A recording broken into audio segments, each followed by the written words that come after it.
여러분, 이게 사실이라면 믿으시겠습니까?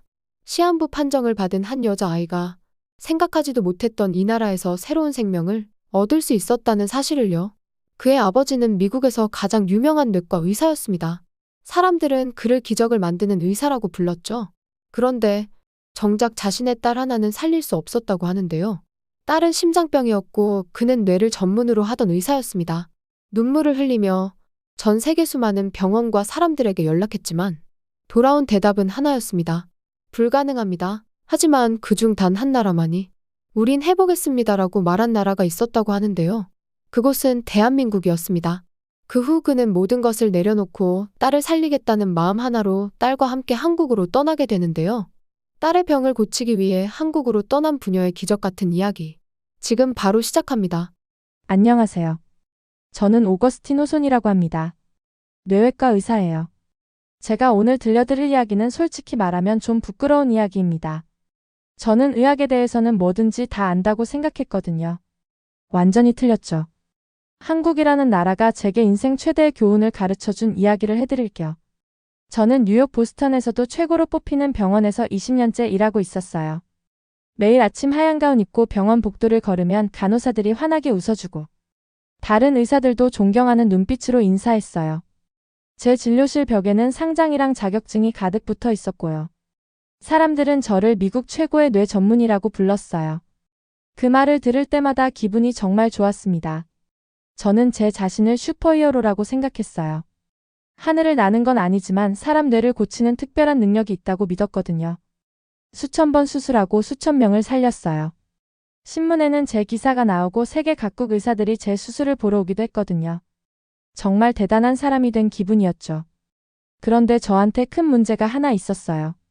다른 나라 의사들, 특히 한국 의사들을 완전히 무시했거든요. 의학 잡지에서 한국 병원 기사가 나오면 그냥 휙휙 넘기곤 했어요. 겉만 번지르르 하지 그냥 미국 따라하는 거 아냐? 이런 생각이었어요. 어느 날 사무실에서 의학 저널을 읽는데 서울에서 개발한 새로운 수술법 기사가 있더라고요. 읽지도 않고 바로 덮어버렸습니다. 한국은 우리 따라잡으려고 애쓰는 거지. 어차피 미국 교과서로 다 배웠을 텐데 뭘. 이렇게 혼잣말했어요. 진짜 발전된 병원은 미국, 유럽, 일본에만 있다고 확신했거든요. 한국 의사들은 아직 우리가 몇 년 전부터 하던 걸 이제 겨우 배우는 수준이라고 생각했어요. 정말 어리석었죠. 제 사무실 창문으로 도시가 내려다 보였는데 가끔 거기 서서 보스턴이 나 같은 의사 둬서 얼마나 다행이야 라는 이런 생각을 하곤 했어요. 전 세계 환자들이 다 여기로 와야 한다고 믿었거든요. 하지만 제가 멀리 떠나서 누군가에게 도움을 구하게 될 줄은 꿈에도 몰랐답니다. 솔직히 말하면 제 마음이 자만심으로 꽉 차 있었기 때문이에요. 자만심은 사람을 강하게 만들기도 하지만 눈을 멀게도 만들어요. 저는 제 자랑에만 빠져서 세계 다른 곳의 놀라운 일들을 전혀 보지 못했어요. 제가 무시하던 곳에서 최고의 의학들이 나오고 있는데도 말이에요. 매일 저녁 집에 오면 제 딸 리산드라가 있었어요. 8살인데 정말 밝고 호기심 많은 아이였어요. 미소만 지어도 방 전체가 환해지는 그런 아이. 제가 들어오면 뛰어와서 아빠, 오늘도 사람 살렸어? 하고 물었어요. 그러면 저는 딸을 안고 빙빙 돌리면서 당연하지 아빠는 세상에서 제일 훌륭한 의사거든 하고 말해줬어요. 저녁 먹고 나서는 항상 리산드라와 함께 놀았어요. 거실에서 숨바꼭질도 하고 인형놀이도 하고 가끔은 의사놀이도 했죠. 리산드라가 환자가 되면 저는 진짜 청진기로 심장 소리를 들어주곤 했어요. 우리 공주님 심장이 쿵쿵 건강하게 뛰네. 하면 리산드라는 깔깔 웃으면서 이제 아빠 차례야. 라고 말했어요. 그런 평범하고 행복한 시간들이 정말 소중했거든요. 리산드라는 제 말을 다 믿었어요. 아빠가 뭐든 고칠 수 있고 누구든 살릴 수 있다고 생각했죠. 아빠가 세상에 대해 완전히 잘못 알고 있다는 건 몰랐어요. 곧 제가 그렇게 무시하던 의사들한테 도움 구하게 될 줄도 모르고요. 잠들기 전에는 용감한 기사, 현명한 왕 이야기를 읽어줬어요. 그때는 몰랐는데 곧 저 자신이 그 기사처럼 되어야 할 줄을요. 낯선 땅으로 떠나고 제가 알던 모든 걸 뒤로하고 진짜 지혜는 벽에 걸린 상장에서 나오는 게 아니라는 걸 배워야 할 줄은 몰랐어요. 그때 제 인생은 완벽해 보였어요. 멋진 직업, 사랑스러운 딸, 훌륭한 의사라는 명성까지. 하지만 인생은 가끔 예상 못한 순간에 교훈을 던져주죠. 우리가 무시했던 사람들이 사실은 가장 큰 스승일 수도 있다는 걸 말이에요. 그때는 몰랐어요. 한국이 제 인생에서 가장 중요한 곳이 될 줄은. 제가 무시하고 외면했던 그 나라가 제게 가장 소중한 걸 구해줄 거라는 건. 제 자만심은 곧 산산조각 나고 그 자리에 훨씬 아름다운 게 자라날 거였어요. 겸손함, 감사함, 그리고 한국 사람들에 대한 깊은 존경심이요. 지금 생각해보니 제 진짜 공부는 그때부터 시작된 것 같아요. 그날은 절대 잊을 수 없어요. 3월의 화요일 아침이었는데 햇살이 제 사무실 창문으로 쏟아져 들어오고 있었어요. 평소처럼 블랙커피를 마시면서 환자 차트를 보고 있었죠. 모든 게 평범하고 평온해 보였어요. 그때 전화가 울렸어요. 소아병원 피터슨 박사였어요. 목소리가 평소와 달랐죠. 더 진지하고 무거웠거든요. 리산드라 정기검진 결과를 의논하자며 당장 사무실로 오라고 했어요. 심장이 빨리 뛰기 시작했지만 별일 아닐 거라고 스스로를 달래고 있었어요.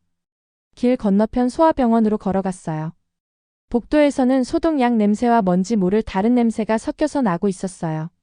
제 발걸음 소리가 반짝거리는 바닥에 울려 퍼졌죠. 간호사들이 아픈 아이들을 돌보려고 방에서 방으로 바삐 움직이고 있었어요. 전에도 이 병원에 여러 번 와봤지만 오늘은 뭔가 달랐어요. 오늘은 좀 무서웠거든요. 피터슨 박사 사무실은 좁고 답답했어요. 의학 서적들이 여기저기 쌓여 있었고 책상 위에는 서류와 엑스레이 필름들이 펼쳐져 있었습니다. 박사님은 많이 피곤해 보였죠. 밤에 잠을 제대로 못 잔 것 같았거든요. 제가 앉아 평소처럼 웃으며 안부를 묻지도 않았어요. 대신 리산드라 이름이 적힌 두꺼운 파일을 꺼냈어요. 파일을 열더니 검사 결과, 차트, 리산드라 심장 사진들을 보여줬어요. 종이 위에 글자들이 춤추는 것 같았죠. 집중할 수가 없었거든요. 그때 제 인생을 완전히 바꾼 말을 들었어요. 선천성 대동맥 협착증이라고요. 제 딸의 심장이 제대로 작동하지 않고 있었어요.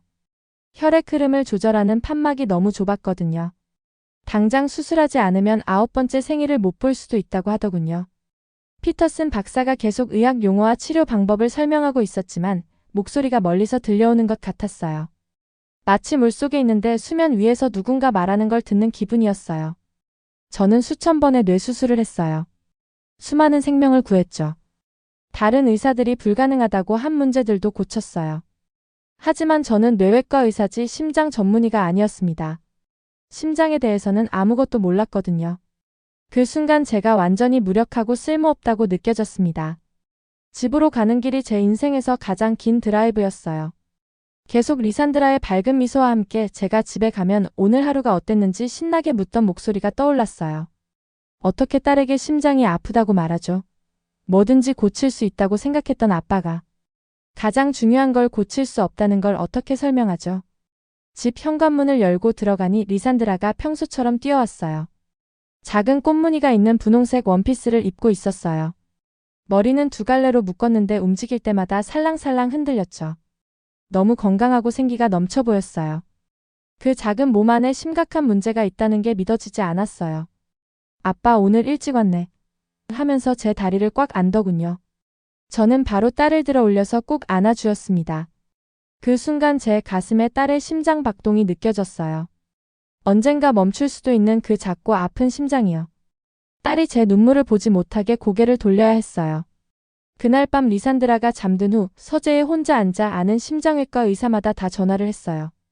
보스턴, 뉴욕, 시카고, 로스앤젤레스 의사들과 통화했죠. 런던, 파리에 있는 친구들한테까지요. 하지만 모두 똑같은 끔찍한 소식을 전해줬어요. 수술 위험도가 너무 높아, 어거스틴. 심장 구조가 극도로 복잡해. 성공률이 너무 낮아.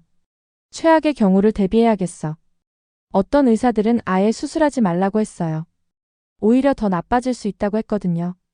리산드라가 남은 시간 동안 편안하고 행복하게 지내게 해주라고만 했어요. 절망의 바다에서 익사하는 기분이었어요. 제 인생에서 처음으로 유명한 의사라는 게 전혀 의미가 없었습니다. 모든 상, 모든 성공, 뇌에 대한 모든 지식이 세상에서 가장 사랑하는 사람을 구하는데 전혀 도움이 안 되었거든요. 매일 밤 리산드라 침대 옆에 앉아서 자는 모습을 바라봤어요. 너무 평화롭고 순수해 보였어요. 가끔 잠들면서 웃기도 했는데 아마 행복한 꿈을 꾸고 있는 거겠죠. 저는 어둠 속에서 기적을 구하며 희망을 구하며 조용히 기도했어요. 제발 이 세상 어딘가에 답이 있게 해주세요 라고 속삭였습니다. 잠을 거의 못 자기 시작했어요. 밤새 심장 수술에 관한 자료를 찾아서 읽었거든요. 눈이 아플 때까지 의학 저널과 연구 논문을 봤죠. 딸을 살릴 수 있다면 뭐든지 찾고 싶어 미칠 것 같았어요. 병원 동료들이 제가 달라졌다는 걸 눈치채기 시작했습니다. 잠을 제대로 못 자서 수술 중에 작은 실수들을 하고 있었거든요. 항상 안정적이고 확실했던 제 손이 가끔 떨리기 시작했어요. 저를 유명하게 만들었던 자신감이 사라지고 있었어요. 낮에는 리산드라 앞에서 평범하게 행동하려고 노력했죠. 제가 얼마나 무서워하는지 딸이 알면 안 되니까요. 병원 검사에 대해 물어보면 웃으면서 다 괜찮을 거라고 했어요. 하지만 속으로는 무너져가고 있었습니다. 어느 날 저녁 리산드라가 잠들기 전 제게 묻더군요. 아빠, 나 괜찮아질 거야? 딸의 믿음 가득한 눈을 보면서 거짓말했어요. 당연하지, 사랑아. 아빠 가방에는 내가 다시 건강해질 희망이 가득 들어있어. 하지만 진실은 제 가방이 완전히 비어있다는 거였어요. 희망도 답도 해결책도 없었어요. 강한 아빠, 뭐든지 고칠 수 있는 의사가 되어야 했는데 그냥 딸의 생명이 사라져가는 걸 지켜보는 무서워하는 남자일 뿐이었어요. 그때는 몰랐죠. 제 기도가 가장 예상 못한 곳에서 응답받게 될 줄은. 제가 필사적으로 찾고 있던 희망이 제가 전혀 존경하지 않았던 나라, 한국이 제 인생에서 가장 중요한 단어가 될 줄은 말이에요. 하지만 먼저 저는 제 자신과 세상에 대해 알고 있다고 생각했던 모든 걸 잃어야 했어요. 리산드라 심장병 소식을 들은 지 3주가 지났어요. 잠 못 이루고 끝없이 걱정했던 3주였죠. 울고 또 너무 오래 깨어 있어서 눈이 빨갛게 부어 있었어요. 제대로 먹지도 못해서 살도 5kg이나 빠졌죠. 음식이 입에서 마치 골판지 같았거든요. 금요일 밤 새벽 2시였어요. 집안은 복도 끝 리산드라 방에서 들려오는 잔잔한 숨소리만 빼고는 완전히 조용했어요. 저는 집 서재에 앉아 있었는데 의학 논문 더미와 빈 커피잔들에 둘러싸여 있었죠. 어두운 방에서 컴퓨터 화면만이 유일한 불빛이었죠. 몇 시간째 의학 데이터베이스를 뒤지고 있었어요. 리산드라와 같은 심장병에 관한 연구를 찾고 있었거든요. 너무 오래 같은 자세로 앉아 있어서 등이 아파왔습니다. 계속 타이핑하고 클릭해서 손가락도 아팠고요. 하지만 멈출 수 없었어요. 계속 찾아야 했거든요. 세상 어딘가에는 분명 제 딸을 도울 수 있는 게 있을 거라고 믿었어요. 제가 찾은 연구 논문들은 대부분 이미 알고 있는 대학이나 병원에서 나온 것들이었어요. 하버드, 존스 홉킨스, 메이오 클리닉, 런던과 파리의 병원들이요. 이미 이런 곳 의사들과 다 통화해봤거든요. 모두 똑같은 실망스러운 답변만 했어요. 성공률이 너무 낮다, 위험도가 너무 높다는 거였죠. 그때 제 눈에 뭔가 띄었어요. 전에 본 적 없는 제목의 연구 논문이었어요. 서울 아산병원 복잡한 선천성 심장 수술 15건 성공 사례. 화면을 잠시 쳐다봤어요. 서울? 한국에 있는 곳이잖아요. 전처럼 그냥 넘어갈 뻔했어요. 하지만 뭔가 저를 멈춰 세웠습니다. 절망감 때문이었을까요? 피로 때문이었을까요? 아니면 포기하기를 거부하는 아버지의 사랑 때문이었을까요? 논문을 클릭해서 읽기 시작했어요. 제일 먼저 눈에 들어온 건 주저자가 정아우렐리아라는 의사라는 거였어요. 다른 저자들은 발음하기 어려운 한국 이름들이었고요. 저보다 훨씬 젊은 의사들이었어요. 예전에 제 생각으로는 바로 무시했을 거예요. 한국에서 온 젊은 의사들이라고요? 미국이나 유럽 전문가들이 모르는 걸 그들이 알 수 있을까요? 하지만 연구 내용을 읽으면서 제 눈이 점점 커져갔어요. 이 한국 의사들은 그냥 기존 수술법을 따라하는 게 아니었어요. 완전히 새로운 걸 발명해낸 거였죠. 좁은 심장 판막을 고치려고 하는 대신 혈액이 심장을 통과할 수 있는 완전히 다른 길을 만들어내고 있었어요. 그들의 방법은 혁신적이었죠. 심장 근육 일부를 잘라내고 새로운 혈액순환 경로를 만드는 거였어요. 마치 기존 고속도로가 막혔을 때 새로운 길을 만드는 것 같았어요. 제가 수십 년간 의학 공부를 했지만 본 적 없는 방법이었습니다. 성공률은 여전히 30%뿐이었어요. 10명 중 7명은 살아남지 못할 수도 있다는 뜻이었죠. 의학계에서는 좋은 확률이 아니에요. 하지만 다른 모든 의사들이 저에게 0% 확률을 이야기하고 있을 때 30%는 기적처럼 느껴졌어요. 저는 그 논문을 3번이나 읽어보았습니다.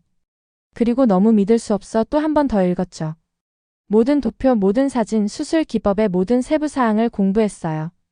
이들은 환자들을 대상으로 실험하는 아마추어 의사들이 아니었어요. 수년간 정밀하고 과학적인 방법을 개발해온 숙련된 외과 의사들이었죠. 의자에 등을 기대고 천장을 바라봤어요. 머릿속에 온갖 생각과 감정이 소용돌이치고 있었습니다. 그동안 저는 한국 의학을 무시하고 있었어요. 한국 의사들은 그냥 미국 선생님들을 따라하려는 학생들이라고 생각했거든요. 하지만 여기 제가 완전히 틀렸다는 증거가 있었어요. 이 한국 의사들은 누구를 따라하지 않고 있었어요. 오히려 앞서가고 있었죠.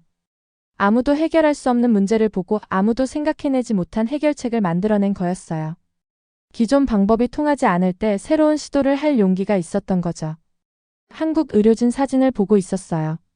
정아우렐리아 박사가 가운데 서 있었는데 수술복을 입고 자신 있게 웃고 있었어요.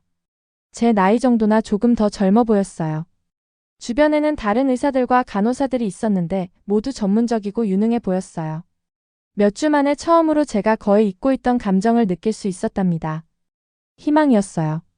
진짜 희망이요. 제가 저 자신과 리산드라에게 말하고 있던 가짜 희망이 아니라요. 이건 달랐어요. 과학의 연구에 실제 결과에 바탕을 둔 거였어요. 하지만 의심도 마음속에 스며들었죠. 제가 전혀 존경하지 않았던 나라의 의사들을 정말 믿을 수 있을까요? 언어도 통하지 않고 문화도 모르는 곳에 소중한 딸을 데려갈 수 있을까요? 혹시 끔찍한 실수를 저지르는 건 아닐까요? 어느 순간 저는 연구 논문을 인쇄해서 손에 들고 있더군요. 종이는 얇고 약해 보였지만 그 위에 적힌 글자들은 강하고 힘이 있었어요. 30%. 많지는 않았지만 다른 누구도 주지 못하는 희망이었어요. 침대에서 평화롭게 잠들어 있는 리산드라를 생각했습니다. 딸의 미소, 웃음, 미래에 대한 꿈들을 생각했죠. 영영 보지 못할 수도 있는 생일들, 영영 읽어주지 못할 수도 있는 이야기들, 영영 받지 못할 수도 있는 포옹들을 생각했어요. 한국에서의 30% 희망이 미국에서의 0% 희망보다 나았습니다. 그날 밤 제 마음이 예상치 못한 방향으로 바뀌기 시작했어요. 제 자만심이 천천히 녹아내리고 있었고 그 자리에 새로운 뭔가가 자라나고 있었죠. 처음으로 지혜와 실력은 세상 어디에서든 나올 수 있다는 걸 이해하기 시작했습니다. 제가 존경할 생각도 없었던 작은 나라에서도 말이에요. 서울에서 온 연구 논문은 제 어둠 속에서 빛나는 등불 같았어요. 제가 항상 따라하는 나라라고 생각했던 한국이 사실은 길을 이끌고 있었던 거예요. 그리고 어쩌면 정말 어쩌면 그들이 제 딸을 건강하게 다시 이끌어줄 수 있을지도 모른다는 생각이 들었어요. 다음날 저는 리산드라와 함께 한국으로 떠나야겠다고 마음먹고 한국행 비행기에 올라탔습니다.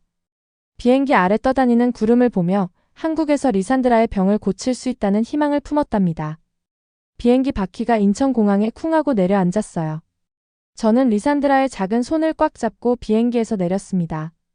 심장이 너무 세게 뛰는 나머지 귀에서 소리가 들릴 정도였어요. 직장을 그만두고 집을 팔고 저희 적금 대부분을 써서 여기까지 온 거였어요. 이제 되돌아갈 수도 없었죠. 공항은 엄청나게 크고 사람들로 북적거리고 있었어요. 안내판들은 저에게는 춤추는 기호처럼 보이는 이상한 한글로 적혀 있었어요. 스피커에서는 한국말로 안내방송이 나오고 그 다음 영어, 그리고 제가 알아들을 수 없는 다른 언어들이 흘러나왔어요. 공기 냄새도 달랐습니다. 뭔가 달콤한 냄새와 이름 모를 냄새가 섞여 있었거든요. 리산드라가 제 손을 더 꽉 잡았어요.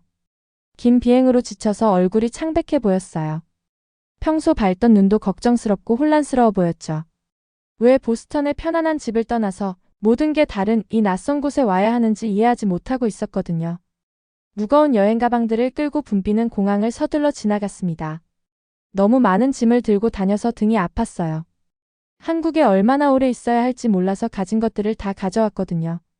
몇 주일지 몇 달일지 수술이 실패하면 아예 영원히 있어야 할지도 모르니까요. 서울로 가는 택시 안에서는 완전히 다른 세상을 여행하는 기분이었습니다. 높은 빌딩들이 유리로 된 산처럼 하늘까지 치솟아 있었거든요. 네온사인들이 환한 색으로 반짝이면서 제가 읽을 수도 이해할 수도 없는 것들을 광고하고 있었어요. 자동차들이 계속 경적을 울려서 보스턴의 조용한 거리와는 전혀 다른 도시 소음의 교향곡을 만들어내고 있었어요. 새로운 집은 고시원이라는 건물 안의 작은 방이었습니다. 방이 너무 좁아서 팔을 쭉 벌리면 양쪽 벽을 거의 동시에 만질 수 있을 정도였어요. 좁은 침대 한 개와 작은 테이블을 놓을 공간이 겨우 있었습니다. 화장실은 복도 끝에서 다른 사람들과 함께 써야 했고요. 리산드라가 침대에 앉아서 비좁은 공간을 둘러봤어요. 눈에 눈물이 맺히기 시작하는 게 보였습니다. 분홍색 벽과 인형들이 있던 집의 넓은 방과는 너무 달랐거든요. 저는 딸 옆에 앉아서 어깨에 팔을 둘러 딸을 안심시켜 주었습니다. 그리고 얼마 뒤 제가 우려하던 상황이 발생했더군요. 언어 장벽이 바로 저희를 막아섰습니다. 음식을 사려고 할 때 가게 주인은 한국말만 했어요. 길을 묻고 싶어도 사람들이 미안하다는 표정으로 고개를 저었어요. 조각이 빠진 퍼즐을 맞추려는 기분이었습니다. 간단한 일도 모두 어려운 도전이 되었죠. 사흘 후 저와 리산드라는 서울 아산병원으로 진료 예약을 하러 갔습니다. 병원은 엄청나게 크고 현대적이었어요. 유리벽에 반짝거리는 바닥이 있었죠. 하지만 국제진료소에 도착했을 때 접수 직원이 충격적인 소식을 전해줬어요. 제대로 된 의뢰서와 미리 예약 없이는 최소 2주를 기다려야 한다는 거였어요. 하지만 저에게 2주를 기다릴 시간이 없었죠. 리산드라가 매일 더 약해지고 있었거든요. 더 천천히 걷고 계단 한 층만 올라가도 지쳐하는 모습에서 알 수 있었어요. 그냥 앉아서 기다리며 보낼 시간이 없었어요. 완전히 길을 잃고 절망스러웠습니다. 저희는 낯선 땅의 이방인이었고 소통할 수 없는 사람들에게 둘러싸여 있었고 해결할 수 없는 문제들을 마주하고 있었습니다. 한국에 온 게 제 인생 최대의 실수였을지도 모른다는 생각이 들기 시작했어요. 그날 오후 병원 근처 작은 카페에 앉아 있었습니다. 손도 대지 않은 커피를 바라보며 패배감과 제 자신에 대한 화가 올라왔습니다. 리산드라는 빵 조각을 만지작거리기만 하고 제대로 먹지도 않고 있었거든요. 카페는 따뜻하고 아늑했지만 제 마음속은 몹시 추웠습니다. 그 순간 옆 테이블에 앉아있던 한국인 할머니가 저희를 쳐다보고 있다는 게 느껴졌어요. 철퇴 안경 너머로 보이는 친절한 눈과 단정하게 뒤로 묶은 회색 머리를 가지신 분이었죠. 저희가 슬프고 걱정스러워 보인다는 걸 알아차리셨는지 완전한 낯선 사람들이었는데도 다가와서 도와주실 마음을 먹으신 거였어요. 영어를 조금밖에 못하셨지만 친절함을 보여주는 데는 많은 말이 필요하지 않았습니다. 제가 간신히 리산드라의 심장병과 진료 예약을 잡는 어려움을 설명하자 할머니 눈에 동정의 눈물이 맺혔더군요. 그런데 정말 예상하지 못한 일이 벌어졌어요. 안현주라는 이름의 이 할머니가 모든 걸 바꿔놓는 일을 해주실 줄은 정말 몰랐거든요. 핸드폰을 꺼내서 빠른 한국말로 여러 번 통화를 하셨어요. 무슨 말씀을 하시는지 알 수 없었지만 목소리에서 절박함과 의지가 느껴졌죠. 그로부터 몇 분 뒤 서울 아산병원에서 전화가 왔어요. 정아오렐리아 박사와의 진료 예약이 잡혔다는 연락이었어요. 정말 믿을 수 없었죠. 정아오렐리아 박사라니. 바로 그 연구 논문으로 저희를 한국까지 오게 한 그 의사 말이에요. 그것은 안현주 할머니가 개인적인 인맥을 동원해서 미국에서 온 낯선 사람 둘을 도와주신 거였어요. 저희가 찾을 수도 없던 문을 열어주신 거죠.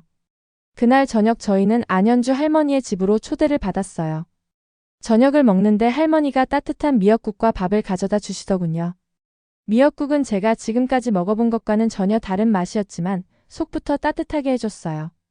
언어는 달랐지만 함께 밥을 먹으면서 한국에 도착한 후 처음으로 느껴본 따뜻한 감정이었어요. 바로 희망이란 감정이요. 이 낯선 나라에 발을 디딘 후 처음으로 깨달았습니다.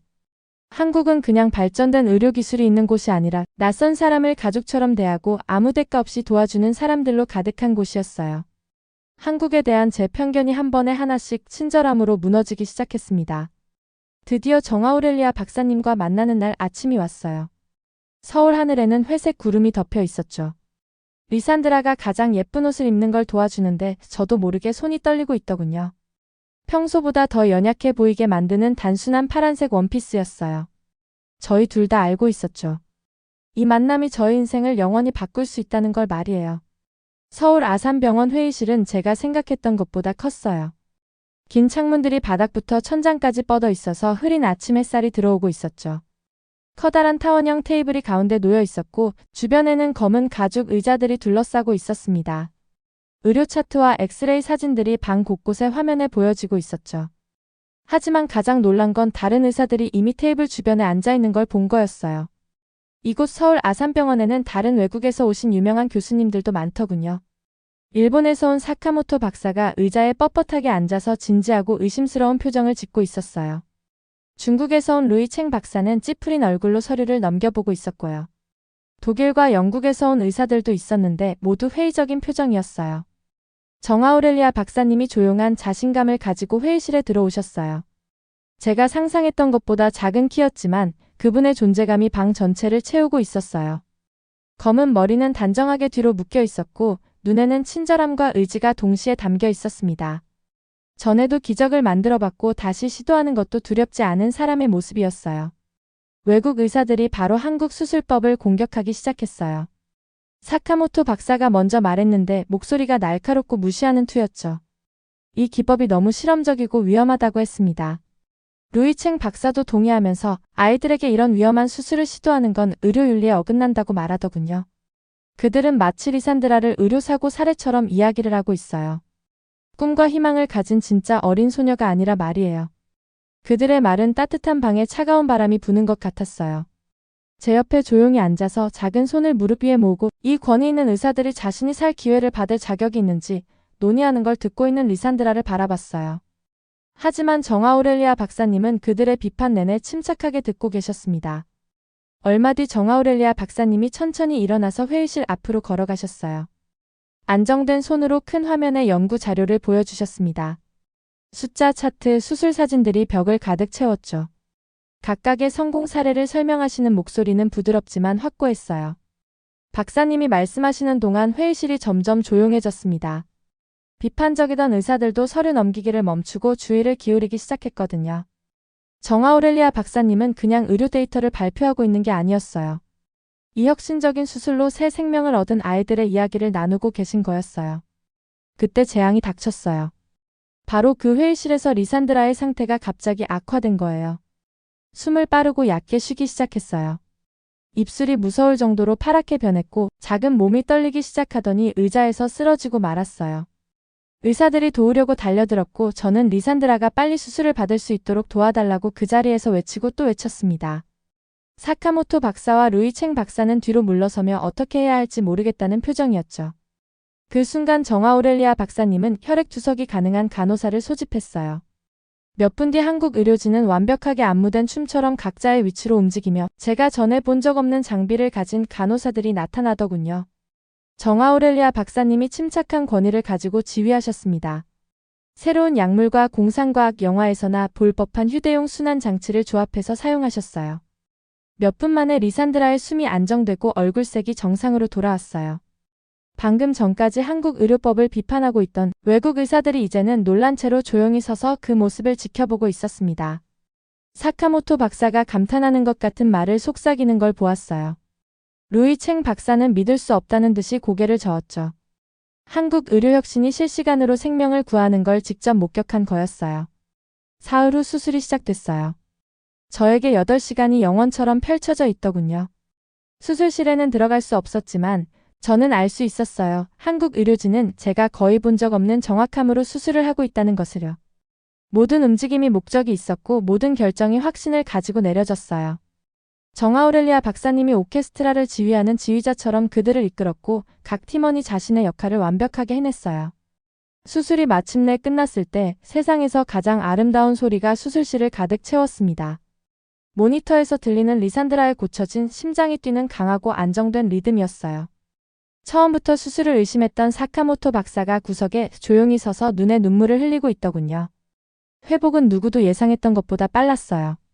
사흘 만에 리산드라가 침대에 앉아서 좋아하는 동화책도 읽을 수 있었어요. 국제뉴스 기자들이 병원에 와서 한국 의료기적이라고 불렀죠. 하지만 저는 알고 있었어요. 이건 단순한 의료기술 그 이상이었다는 걸요. 희망을 절대 포기하지 않는 한국인의 정신이었어요. 한국 의료진이 저에게 남아서 함께 일할 자리를 제안해 주셨어요.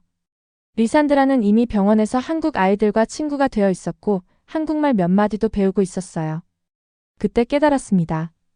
저는 딸의 생명을 구하러 한국에 온 거였지만 이곳에서 겸손함을 배우고 진정한 의학이 무엇인지 알게 되고 세상 어디에나 있을 수 있는 위대함을 발견하게 된 거였죠. 한국이 저에게 가르쳐준 가장 큰 교훈은 이거였어요. 진짜 의사는 상을 많이 받은 사람이 아니라 환자를 진심으로 사랑하고 끝까지 포기하지 않는 사람이라는 것을요. 그리고 그런 의사들이 바로 여기 한국에 있었던 거예요. 오늘의 사연은 여기까지입니다. 사연이 마음에 드셨다면 구독과 좋아요 부탁드려요. 여러분의 버튼 하나로 영상 제작에 큰 힘이 됩니다. 다음에 더 큰 감동적인 사연으로 찾아뵙겠습니다. 감사합니다.